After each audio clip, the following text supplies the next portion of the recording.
আলাইকুম তিবতুম ফাদখুলুহা খালিদিন।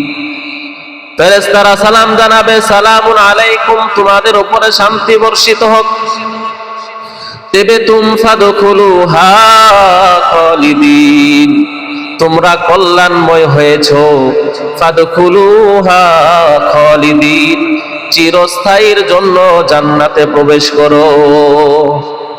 তো জান্নাতে প্রবেশ করানোর সময় ফেরেশতাগণ প্রত্যেকটি বান্দাকে সালাম জানাবে। নবী সাল্লাল্লাহু আলাইহি সাল্লাম হাদিসে বলেন, ক্বালা রাসূলুল্লাহ সাল্লাল্লাহু আলাইহি ওয়াসাল্লাম, লা তাদখুলুল জান্নাতা হাত্তা তুমিনু,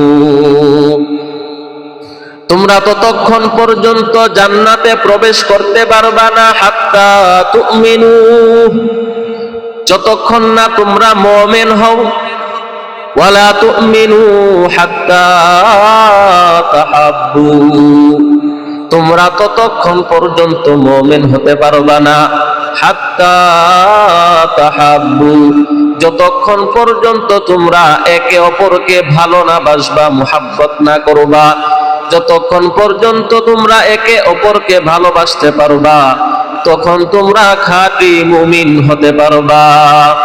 ওয়ালা আদুল্লুকুম আলা শাইইন ইযা ফাআলুহু তাহাবাবতুম, নবী সাল্লাল্লাহু আলাইহি ওয়াসাল্লাম বলেন, আমি কি তোমাদেরকে বলে দেব যে পরিপূর্ণ মুমিন কেমনে হয়, একে অপরকে ভালোবাসে কেমনে, একে অপরের সাথে মুহাব্বত কেমনে সৃষ্টি হয়?